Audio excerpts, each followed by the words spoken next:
ठीक है, करना है आपको, अपने नोट्स हैं आपके, इंडिया मैप बनाना है। इंडियन ज्योग्राफी से स्टार्ट कर रहा हूं, ठीक है। हर सब्जेक्ट लगभग 5-6 दिन लेके चलेगा।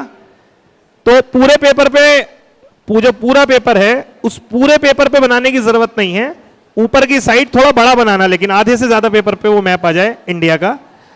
तो इंडिया का मैप मेरे को पता है, तुमसे बनेगा नहीं कुछ से, तो कोशिश करना, ठीक है, बनाने की, जैसा भी बनाओ। वैसे तो मैं सोच रहा था इसी में बना बनाया डलवा दूं, लेकिन मैंने कहा चलो थोड़ा सीख लेंगे।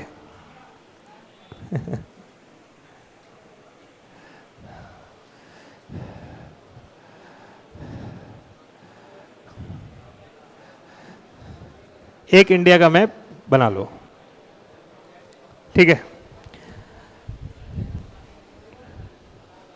क्या बनाना सिखाना नहीं, वो नहीं होगा, क्योंकि वो मेरी मैपिंग का पार्ट है। अभी आप जैसे भी बना लो, उल्टा सड़ा गंदा वंदा बना लो, कोई नहीं देख रहा, बना लो।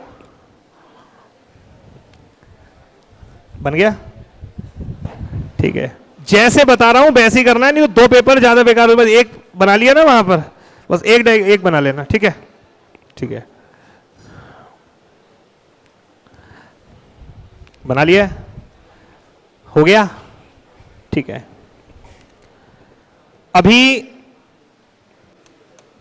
यहां पर ये 3 श्रेणियां बनानी है आपने। एक, यह श्रेणी, अभी रुक जाइए, श्रेणी बाद में बनाता हूं, पहले थोड़ा विस्तार से क्वेश्चन पूछ लेता है, उसकी हम बात कर लें। यहां पर ये एक लाइन खींचना, ये एक लाइन, और एक लाइन नीचे यहां। सामान्य तौर पे तुम्हें पता होगा, जो लाइनें ऐसे खींची जाती हैं उन्हें क्या बोलते हैं हम लोग? अक्षांश रेखाएं। जो रेखाएं ऐसे खींची जाती हैं उन्हें अक्षांश बोलते हैं, और जो रेखाएं आपकी ऐसे खींची जाती हैं उन्हें क्या बोलते हैं? देशांतर रेखा बोलते हैं। ठीक है, बात आ रही है समझ में? तो एक तो ये इंपॉर्टेंट है यहां से कि जो ये भारत का सबसे दक्षिणी हिस्सा है, सब लोग जानते भी होंगे, जो सबसे भारत का सबसे दक्षिणी भाग है, जिसे आप कन्याकुमारी के नाम से जानते हैं सामान्य तौर पर, तो वहां से जो अक्षांश रेखा होकर के जा रही है ना, उसका जो नंबर है वो है 8 डिग्री 4 मिनट। सुना है 8 डिग्री 4 मिनट?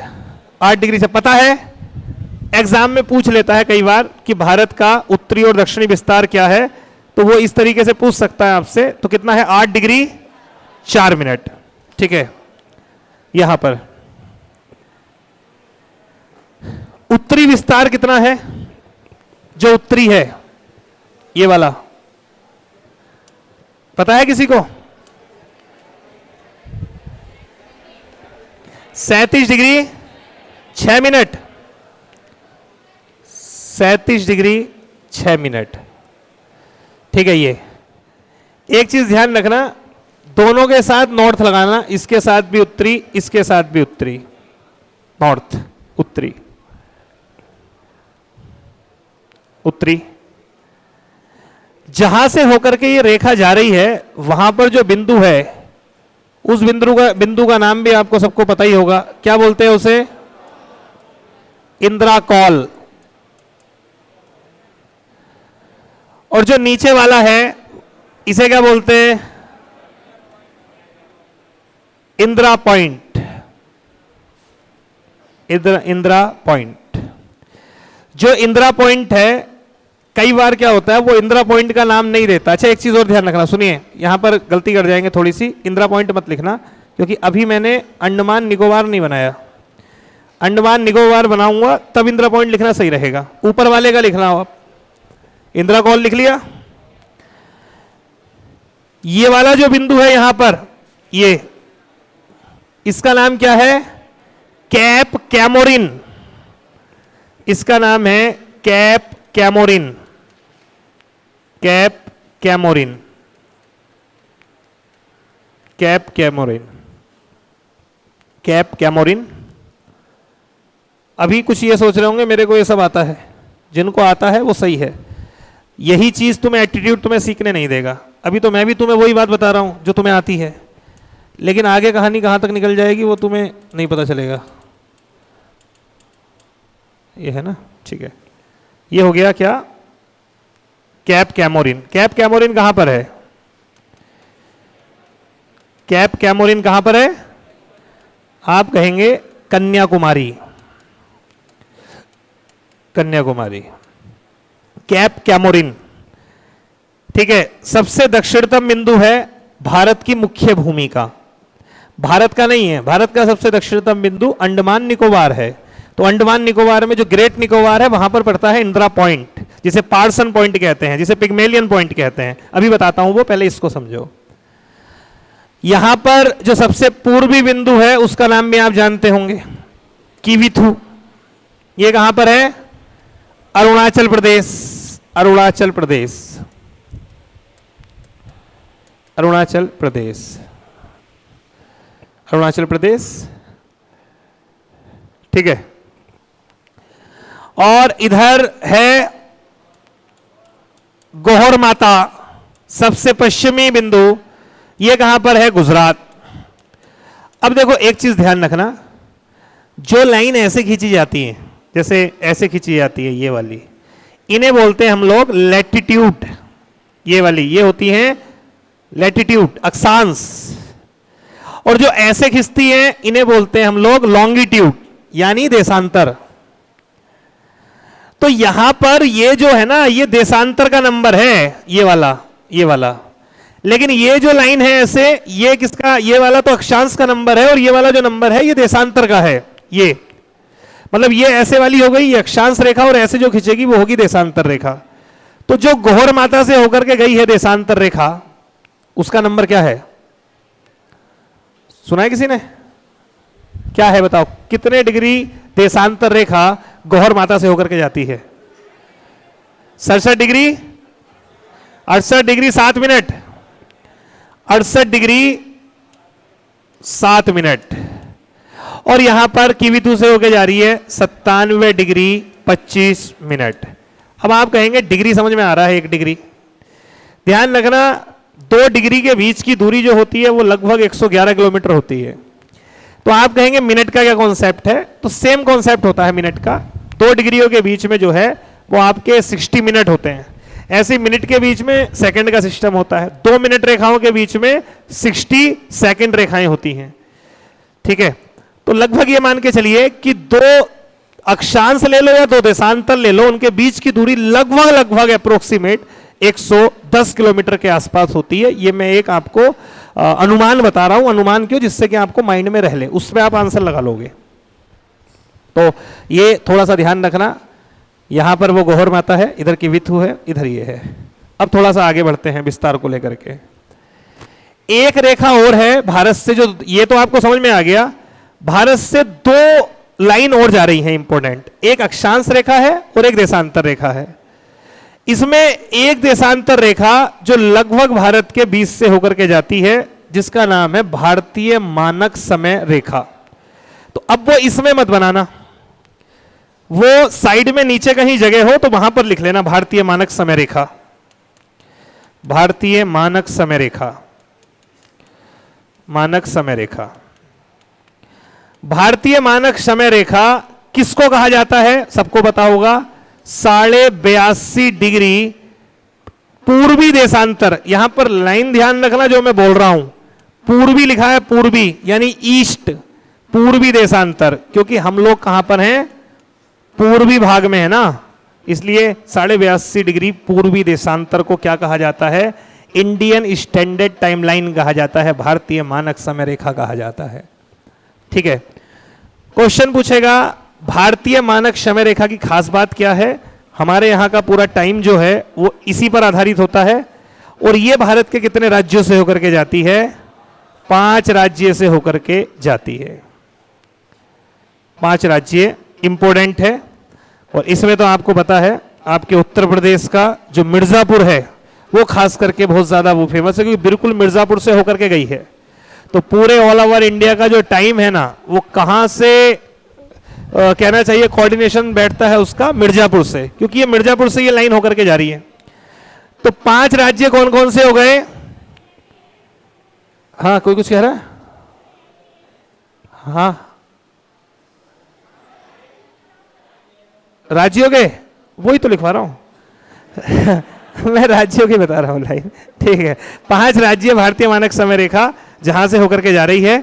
एक लिखिए यूपी, यूपी यूपी यूपी, इसके बाद एमपी, एमपी ऐसे लिख दूं, एमपी, इसके अलावा छत्तीसगढ़, सीएच लिख दूं, छत्तीसगढ़, उसके बाद ओडी एच लिख दूं, ओडीएच, और एपी,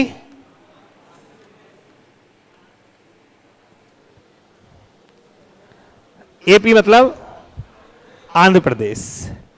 तो ये वो 5 राज्य हैं जहां से होकर के ये गुजरती है। बस इसमें आपने याद रखना है, 5 राज्य तो याद रखने ही रखने हैं। ये यहां से गई है, देखो ये गई है यहां से होके, ये बिहार हो गया, ठीक है, वो यूपी वाला क्षेत्र हो गया, ये यूपी हो गया, एमपी हो गया, छत्तीसगढ़ हो गया, और नीचे उड़ीसा और आंध्र प्रदेश हो गया। ये 82.5 डिग्री है पूर्वी देशांतर रेखा, जिसे भारतीय मानक समय रेखा कहा जाता है। तो इसके बारे में थोड़ी, खास करके यूपी में कहां से होके गई है, ये मिर्जापुर से। ये जितनी बात आपने लिखी है इसे खाने में बंद कर देना, छोटे से खाने में, ठीक है। यानी जब आप जिस पेपर पे लिख रहे हो ना इस बात को, इसे एक छोटे से खाने में बंद करके छोड़ देना, और इस वाली बात पे 2 स्टार लगा लेना बस, ठीक है, 2 या 3 स्टार इस बात पे लगा लेना, ठीक है। सेम जैसे ये वाली ये देशांतर रेखा है ना, वैसे ही एक रेखा और गई है जिसे आप जानते हैं कर्क रेखा। तो कर्क रेखा जो गई है वो यहां से होके ऐसे गई है, लगभग भारत के मध्य से होकर के जाती है एक कर्क रेखा। तो उसके लिए भी इसमें मत बनाना डायग्राम में, साइड में लिख लेना कर्क रेखा के बारे में। कर्क रेखा किसको कहते हैं? कर्क रेखा जैसे 82.5 डिग्री पूर्वी को कहते हैं ना, ऐसे ही 23.5 डिग्री उत्तरी अक्षांश को कहते हैं। 23.5 डिग्री उत्तरी अक्षांश को कहते हैं कर्क रेखा। और ये कितने राज्यों से होके जाती है? 7 या 8? 8। तो कौन कौन से 8 राज्य? इससे समझ रहे हो जीएस से क्या है?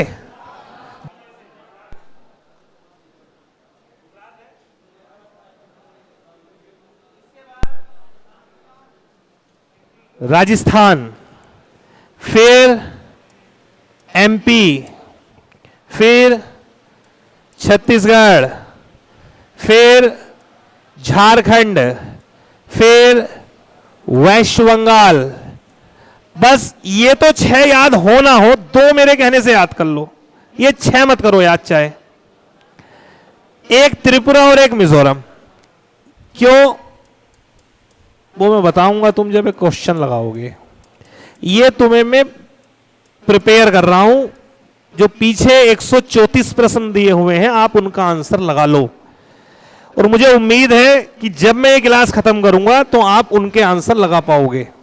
और अगर इतना पढ़ाने के बाद आपसे वो नहीं हुआ तो फिर छोड़ देना मेरे हिसाब से, फिर एग्जाम देना 2025 में। मैं 25 में लगाऊंगा बैच, ऐसी 50 क्लास होगा, वो दोबारा पढ़ना, ठीक है।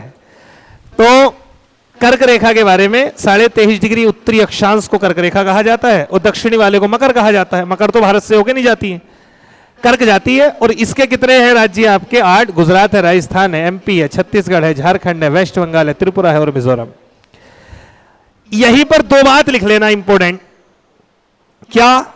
इसी के कर्क रेखा के बारे में, क्या ये बिहार या यूपी से होकर के जा रही है? नहीं जा रही है ना। बस ये याद रखना है कि बिहार और यूपी से होके नहीं जा रही है। और पूर्वोत्तर में केवल और केवल 2 से होके जा रही है, त्रिपुरा से और मिजोरम से होके जा रही है। मैं फिर से वाली बात बोल रहा हूं, मेरी बात याद रखिए। क्वेश्चन ये कभी नहीं आएगा कि कर्क रेखा कहां से गुजरती है, क्वेश्चन ये आएगा कि कर्क रेखा कहां से नहीं गुजरती है। उसमें वो ऑप्शन देगा मध्य प्रदेश, छत्तीसगढ़, झारखंड और बिहार। बिहार आपको याद रहेगा ना, बिहार से नहीं गुजरती है, यूपी से नहीं गुजरती है, तो इसलिए वो 2 याद रखो, वहां से नहीं गुजरती। बाकी पूर्वोत्तर में जो 7 सिस्टर हैं, अरुणाचल प्रदेश, नागालैंड, मणिपुर, मिजोरम, असम, मेघालय, त्रिपुरा, वहां से केवल 2 ही से गुजरती है, एक त्रिपुरा से और एक मिजोरम से। स्टार लगा लेना इस वाली बात पे। इस बात को एक खाने में इज्जत के साथ बंद कर दो। जिन्हें आता है अच्छी बात है, जिन्हें नहीं आता तो वो भाई याद कर लो इसको, ठीक है।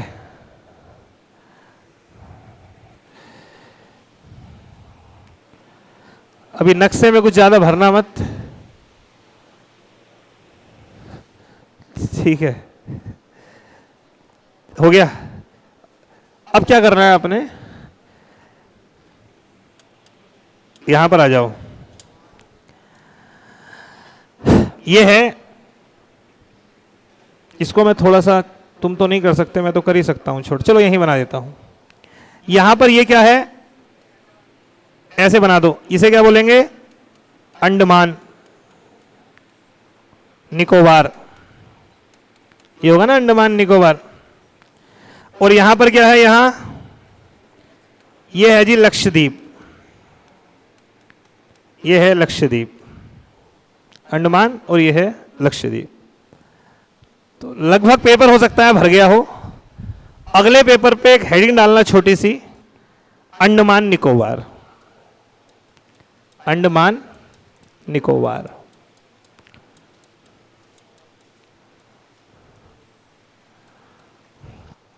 अंडमान में कुल द्वीप कितने हैं, 572। कई बार 532 भी माने हैं, लेकिन लगभग मैक्सिमम 572 द्वीप हैं कुल द्वीप। कुल द्वीप कितने हैं, 572, जिसमें से कुछ बड़े द्वीप हैं, उनका क्रम लिख रहा हूं मैं, क्रम, कुल द्वीप का कुछ का क्रम। तो क्रम ऐसे बना लेते हैं, एक ये हो गया उत्तरी अंडमान, मध्य अंडमान, दक्षिणी अंडमान, ठीक है, little Andaman, car Nicobar, little Nicobar, great Nicobar. कितने बनाने हैं तुम्हें, 1 2 3 4 5 6 7, 7 बनाने हैं। 7 में तुम्हें मैं बता दूं, ये है, ये वाला पार्ट जो है ना, ये वाला, ये है अंडमान और ये है निकोबार, ये है अंडमान और ये है निकोबार। पीछे दिखाई दे रहा है भाई, नहीं दिखाई दे रहा, अरे बताओ, मैं बड़े पे बना दूंगा, कोई दिक्कत नहीं है, थोड़ा बड़ा कर दूं लो। 1 2 3 4 बनाने हैं आंख मीच के, और 3 नीचे। ये वाले 4 हैं अंडमान और ये है निकोबार, निकोबार, ठीक है। इनमें जो अंडमान है, इनमें ये वाला है उत्तरी अंडमान, उत्तरी अंडमान, उत्तरी अंडमान, ये मध्य अंडमान, ये दक्षिण अंडमान, और ये छोटा है ना, इसलिए लिटिल अंडमान, लिटिल अंडमान, ठीक है। दक्षिण और लिटिल अंडमान, ये ध्यान रखना, ये चारों का क्रम ये है।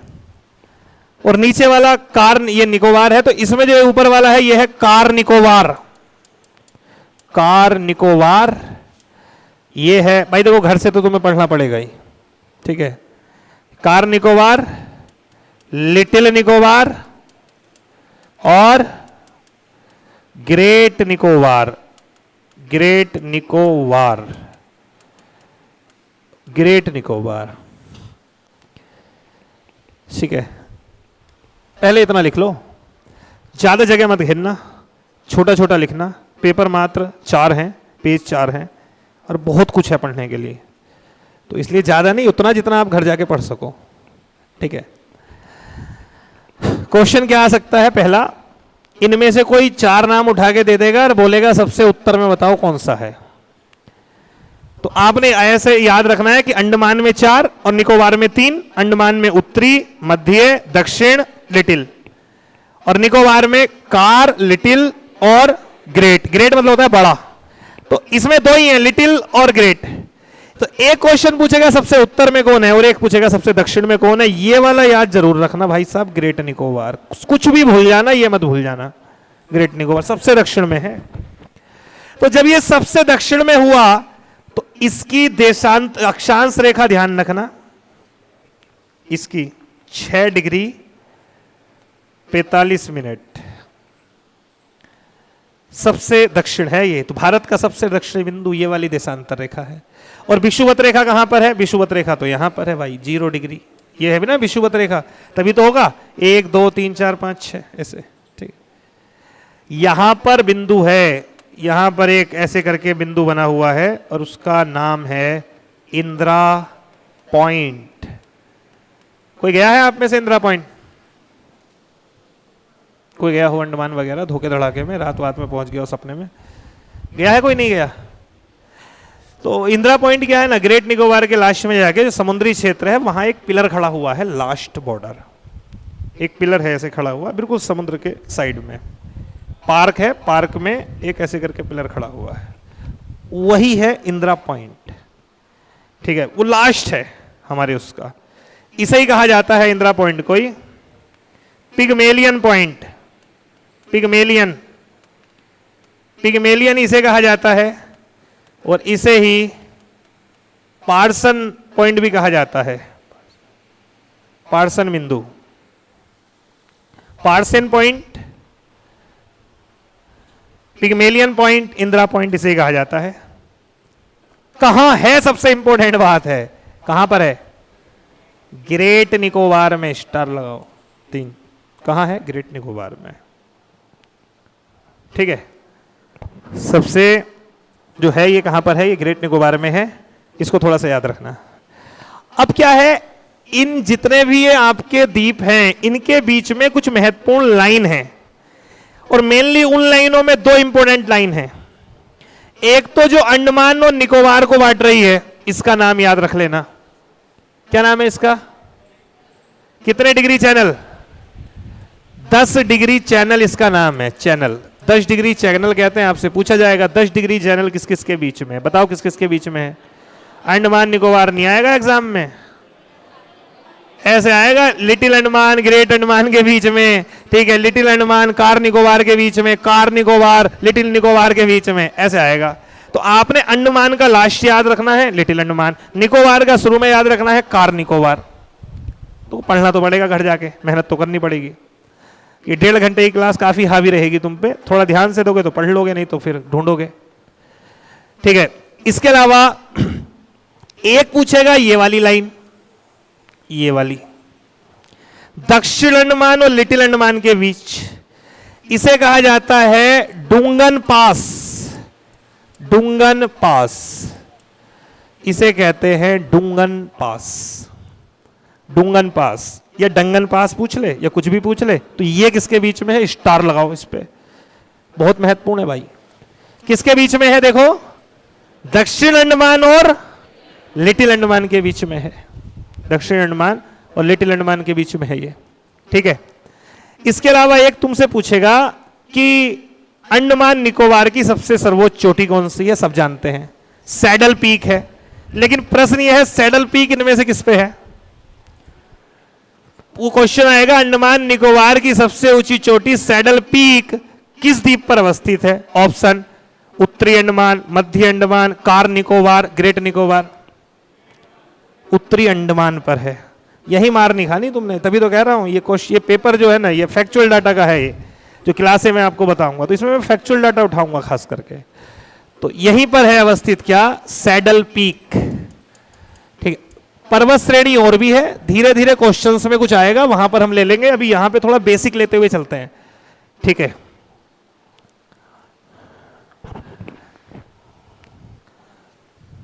थोड़ा सा ध्यान रहेगा, कुछ हद तक रहेगा या नहीं? ठीक है, कि कैसे क्या है क्या नहीं है, थोड़ा सा याद रखना अंडमान निकोबार के बारे में, ठीक है। भारत का सबसे छोटा राष्ट्रीय उद्यान नेशनल पार्क का नाम क्या है? South button. कहां पर है? अंडमान निकोबार पर ही है, यह भी ध्यान रखना। भारत का सबसे छोटा नेशनल पार्क जिसे साउथ बटन के नाम से जाना जाता है, वो भी कहां पर है? अंडमान निकोबार पर ही है। लेकिन ये राष्ट्रीय उद्यान वगैरह मैं अलग से कराऊंगा, तब वहां पर हम इसको थोड़ा सा देख लेंगे, डिस्कस कर लेंगे। अभी भारत पे चल रहे हैं तो भारत। ये नोट कर लिया? एक खाने में बंद कर दो इसे पूरे अंडमान निकोबार को। ठीक है, जितनी बातें बताई हैं, ये जो फैक्चुअल डाटा है इसे आप थोड़ा सा ना भाई देखते रहना, तभी पेपर के समय देख पाओगे, नहीं तो लाइनें भूल जाओगे तुम, क्या चल रहा है ये कुछ नहीं पता चलेगा। चलिए, ये हो गया। थोड़ा सा लक्षद्वीप को देख लो, एक कोने में जरा सा कहीं जगह हो थोड़ी बहुत तो वहां लक्षद्वीप डाल लेना। लक्षद्वीप का मतलब समझते हैं, लाखों द्वीप। लक्षद्वीप का मतलब ही होता है लाखों द्वीप।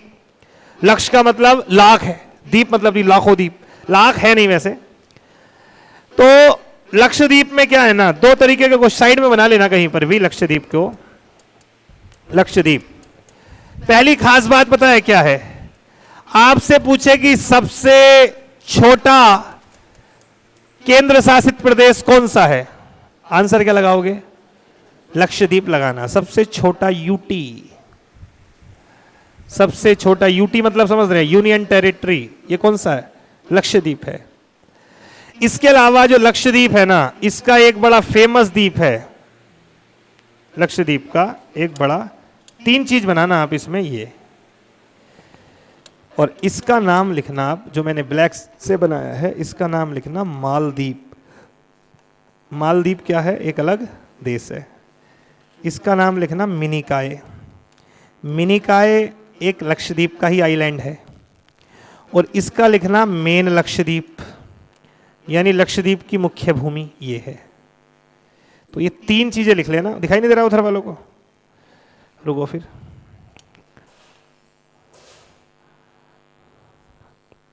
इधर लो दो, अब दिखाई दे रहा है। तो ये तीन चीज बनाना बस केवल, क्या, एक ये लक्षद्वीप, एक मिनिकाय, एक मालदीप। आपको मैं बता दूं, मिनिकाय ये लक्षद्वीप का ही पार्ट है और मालदीप एक अलग देश है। मालदीप का नाम तो सुना ही होगा। तो एक्चुअली इनके बीच में रेखा है, उसको भी पूछ लेता है कई बार। एक तो मालदीप और मिनिकाय के बीच पूछ लेगा, और एक पूछ लेगा मिनिकाय और लक्षद्वीप के बीच। तो कितनी है मालदीप और मिनिकाय के बीच, आप कहोगे 8 डिग्री। पता तो सब है वैसे, ये है 8 डिग्री और ये मसूरी उत्तराखंड और महाभारत नेपाल में। मैंने कहा था बड़े जगह में बनाना, छोटे में कुछ नहीं होने वाला, इसलिए नए पेज जिन्होंने ले लिया होगा वो शायद इसको कर लेंगे, ठीक है। हाँ, तो हिमालय पढ़ रहे हो भैया, छोटी मोटी चीज थोड़ी पढ़ रहे हो, ठीक है। सबसे बड़ा ये है, एक एक पॉइंट इससे जो क्वेश्चन आ सकते हैं, इससे महान हिमालय से। औसत ऊंचाई पूछ सकता है कितनी है, औसत हाइट, औसत ऊंचाई सबसे ऊंची यही है। औसत ऊंचाई 6000 मीटर से ज्यादा, ठीक है। प्रमुख चोटी, प्रमुख चोटी पूछ सकता है, इसकी कौन कौन सी प्रमुख चोटी है। तो नंबर 1 कौन सी है, माउंट एवरेस्ट। माउंट एवरेस्ट किस पर है, महान हिमालय पे। नंबर 2 कंचनजंगा। नंबर 3 नंदा देवी। ये सब किस पर है, इसी पर है। सबसे ऊंची इसमें यही है। माउंट एवरेस्ट कहां पर है, नेपाल में है, नेपाल। माउंट एवरेस्ट नेपाल में है। कंचनजंगा सिक्किम में है, सिक्किम। और नंदा देवी उत्तराखंड में है। अब यहां पर कुछ क्वेश्चंस बनते हैं, क्या हिमालय की सबसे ऊंची चोटी कौन सी है, माउंट एवरेस्ट। इसी को एक नाम से जाना जाता है, सागर माथा, सुना है, इसे ही कहते हैं सागर माथा। सागर माथा, सागर माथा, इसे कहते हैं सागर माथा।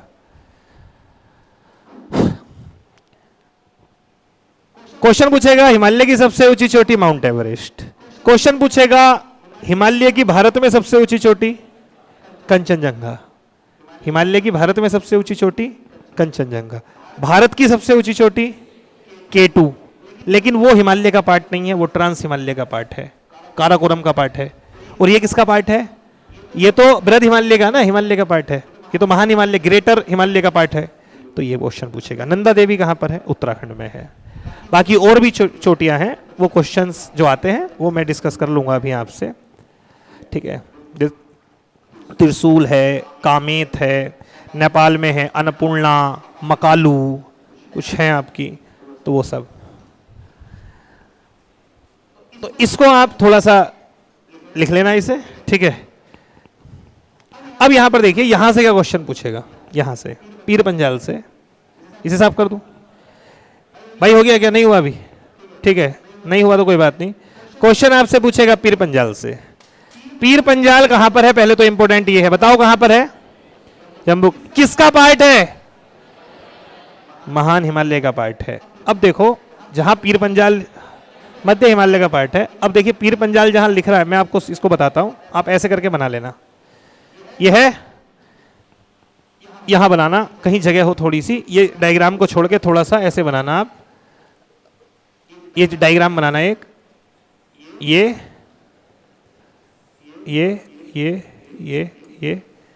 और ये कौन सा हिमालय है?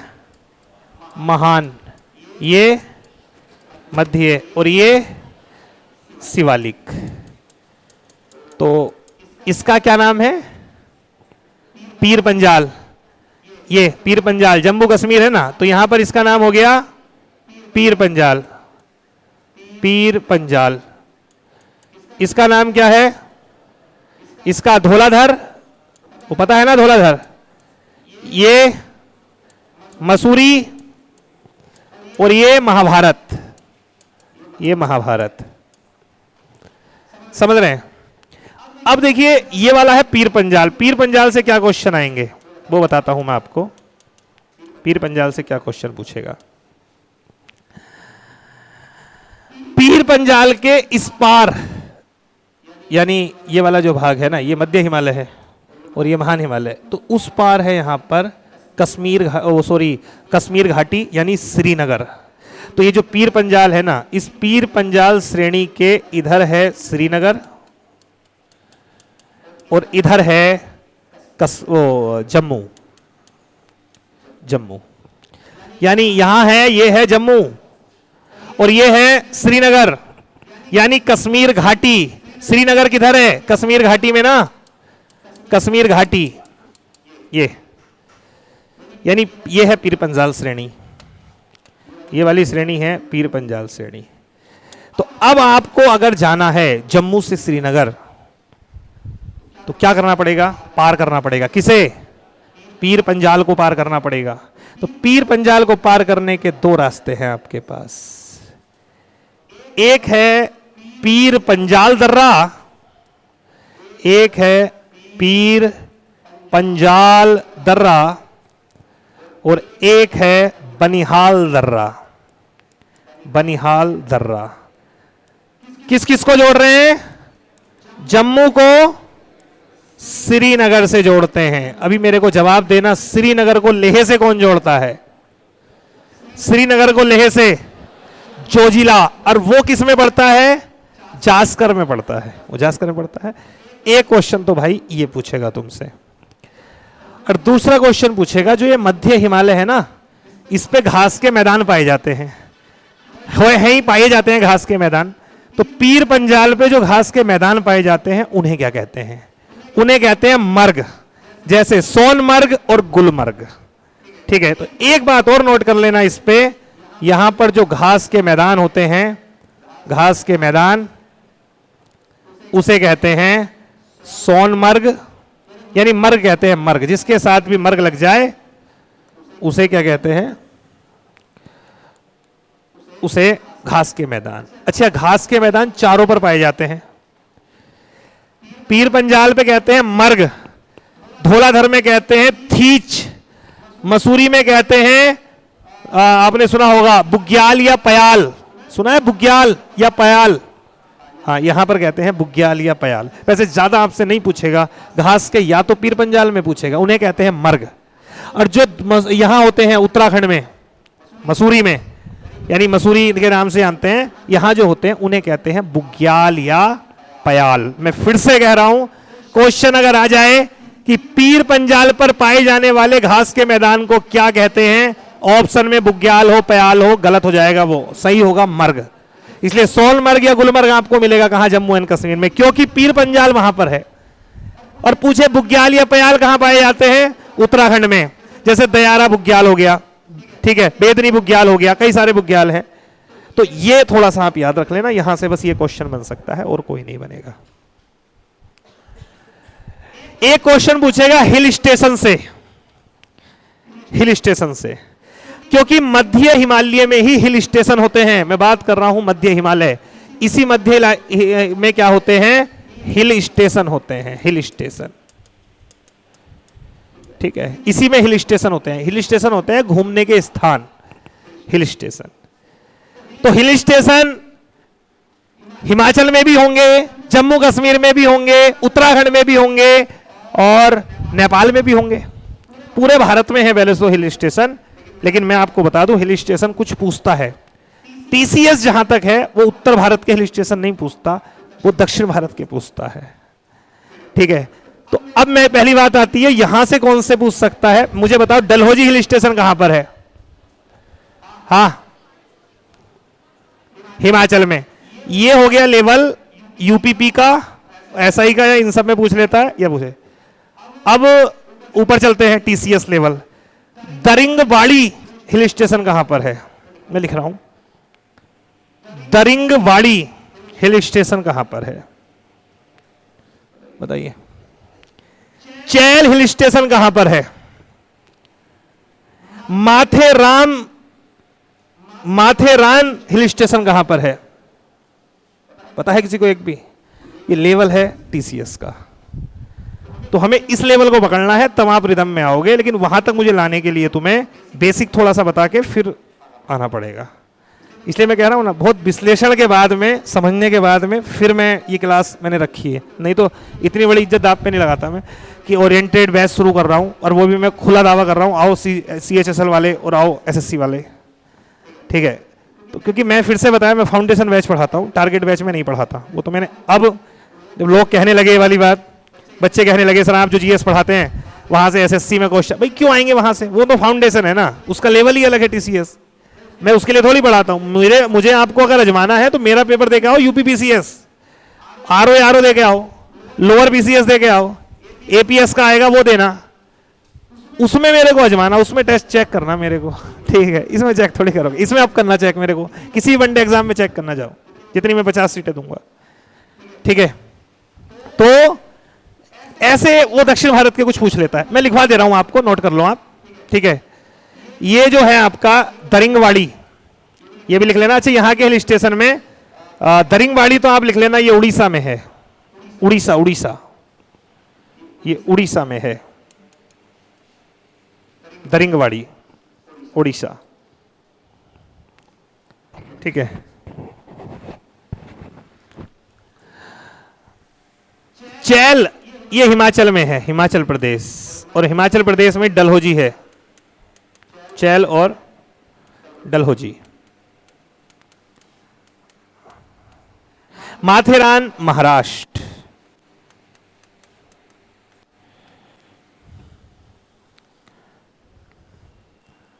ठीक है।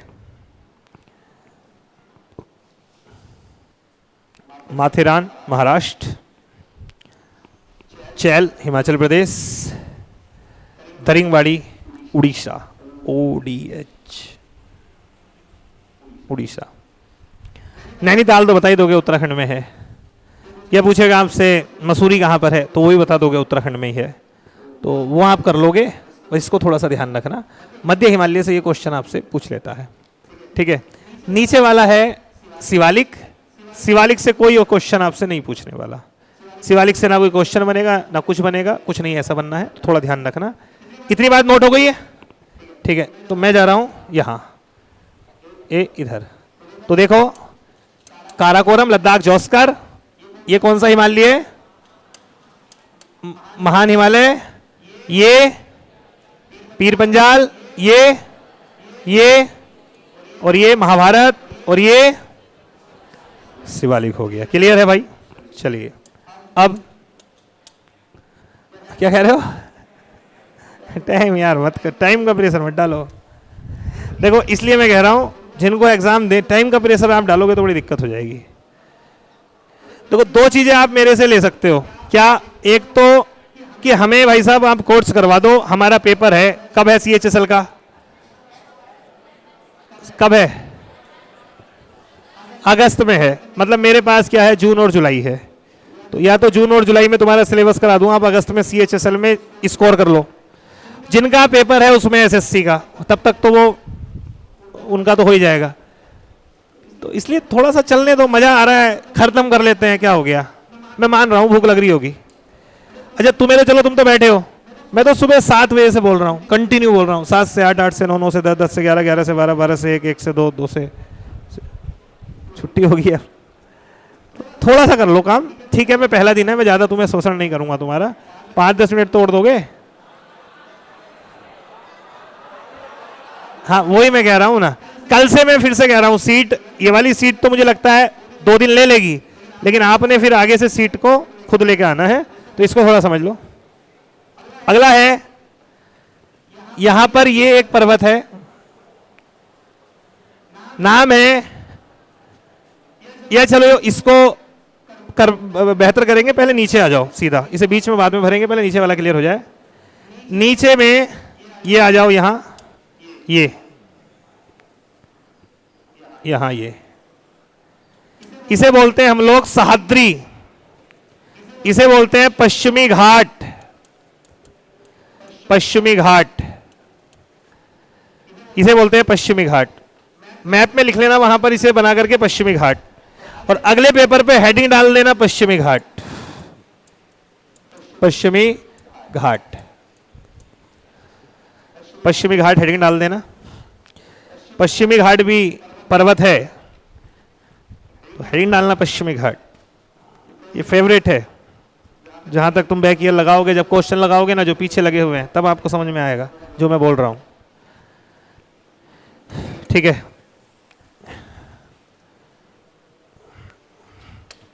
ये पश्चिमी घाट जो है इसे आप बनाना ऐसे, यहां से शुरू करना दमन से। दमन, दमन समझ रहे हैं दमन क्या है? दमन जो है वो केंद्र शासित प्रदेश है, बेसिकली महाराष्ट्र और गुजरात के बीच में पड़ता है। ठीक है, दमन। तो दमन से शुरू करना और नीचे कन्याकुमारी तक, कन्याकुमारी तक, ये दमन से शुरू करके, और ये ऐसे करके पूरा ऐसे करके आ जाएगा, और ये है आपका पश्चिमी घाट। अभी बना लो, फिर उसके अकॉर्डिंग आप सिस्टम बैठा लेना। ये हो गया ये। ठीक है भाई, अभी देखो कहां कहां पड़ेगा ये, तो आप कहोगे जी एक तो इसमें राज्य पड़ेगा महाराष्ट्र, ये महाराष्ट्र पड़ेगा ना। महाराष्ट्र के नीचे क्या आएगा? थोड़ा गोवा पड़ेगा, पड़ेगा गोवा। उसके नीचे जल्दी बोलो, कर्नाटक आएगा, कर्नाटक। और फाइनली नीचे केरल हो गया, केरल ना। तो पश्चिमी घाट कितने राज्यों में फैला हुआ है? महाराष्ट्र, गोवा, कर्नाटक और केरला। ठीक है, ये हो गया। ये जो पश्चिमी घाट है ना, इसको सह्याद्री कहा जाता है। सह्याद्री, एक क्वेश्चन आपसे पूछेगा, सह्याद्री किसे कहते हैं? भारत की दूसरी सबसे लंबी पर्वत श्रेणी सह्याद्री है। दूसरी सबसे लंबी पर्वत श्रेणी है सह्याद्री, सह्याद्री। अब देखो ये हो गया पूरा पर्वतीय भाग है, ये पूरा पर्वत है, पूरा पर्वतीय क्षेत्र है। और इसके इधर जो है ना ये बना हुआ ये है तट। ये तटी तो होगा, इसे तटी तो बोलेंगे, इसे बोलेंगे तट। ये है तट। तो यहां पर क्या है, जो दमन से लेकर के और गोवा तक का जो ये वाला तट है ना, तट, इसे बोलते हैं कोंकण तट। अब आपसे क्वेश्चन टीसीएस ये नहीं पूछेगा गोवा के साइड में कौन सा तट है, पता क्या पूछेगा, कोंकण तट अवस्थित है। ऑप्शन क्या होगा, महाराष्ट्र से गोवा तक, ठीक है, ऐसे देगा वो, कोचीन से गोवा तक, मैंगलोर से गोवा तक, दमन से गोवा तक। आपको आंसर लगाना है दमन से गोवा तक। मैं फिर से कह रहा हूं, आपको इस तरीके से प्रिपेयर करना है। ये कहां है, दमन से गोवा तक जो तट है उसे कहते हैं कोंकण तट। फिर नीचे यहां से लेकर के जो कर्नाटक के साइड में है उसका नाम है कन्नड़ तट। कन्नड़ तट, कन्नड़ तट, कर्नाटक की भाषा भी है कन्नड़, याद रह जाएगा। और केरल के साइड में जो तट है इसका नाम है मालाबार तट। मालाबार तट, ठीक है भाई, मालाबार तट। अब देखो ये क्या है, ये वाला भाग जो है ये तो मैदान है ना, ये देखो ये में तो मैदान बना हुआ है, मैदान। आपको पता है यहीं पर अवस्थित है मुंबई, महाराष्ट्र में मुंबई यहां पर है। मुंबई एक द्वीप पर बसी हुई है, उसका सालसेट द्वीप नाम है, सबसे आबादी वाला प्रमुख द्वीप सालसेट द्वीप है, उसी पर बसा हुआ है मुंबई। लेकिन आप कहोगे जी ये मुंबई है, यहां नासिक है, यहां पुणे है, तो मुंबई के लोग नासिक कैसे आएंगे बीच में, तो ये पर्वत है यानी सह्याद्री है, जिस कारण से इसके बीच में दर्रे हैं।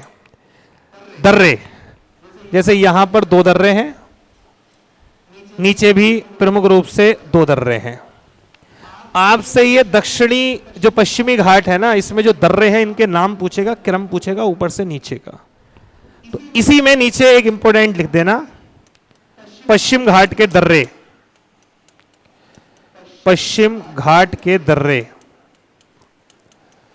दर्रे महाराष्ट्र में 2 हैं,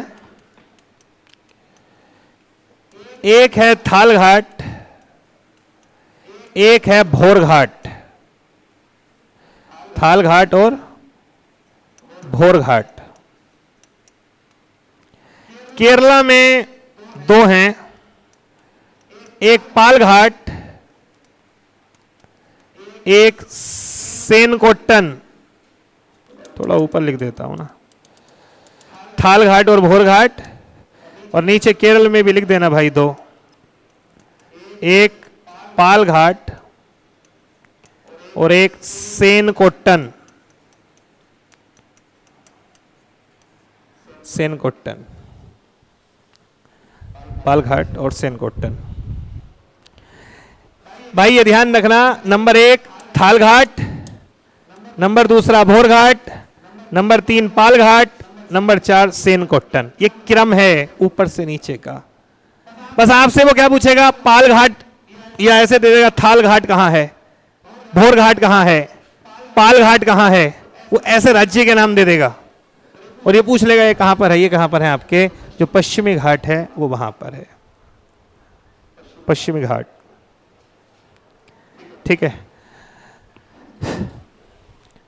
तो चलिए पहला दिन है, मैं भी ज्यादा तुम पे वो नहीं चाह रहा, लेकिन मेरी बात ध्यान रखना, मूंड बना के कम से कम 2 का रखना, मूंड बना के 2 का ही रखना, मतलब कि 2 बजे तक भी खिंच सकता है, ठीक है। तो उसके लिए आप क्या करो, जैसे मैंने बता दिया, जैसे थोड़ी समस्या लड़कों को होगी जो सुबह आ रहे हैं, अपनी कोई भी फ्रेंड वगैरह हो, कोई भी सहेली वगैरह हो, उससे बात कर लो, बीच का 1 आध घंटा छोड़ दो कोई रेस्ट करने के लिए, जो सुबह आ जाते हैं 1 घंटा कोई भी छोड़ दो, 10 से 11, 11 से 12 जो भी हो, छोड़ के आराम से 1 आध घंटा रेस्ट कर लो, फिर ये क्लास कर लेना।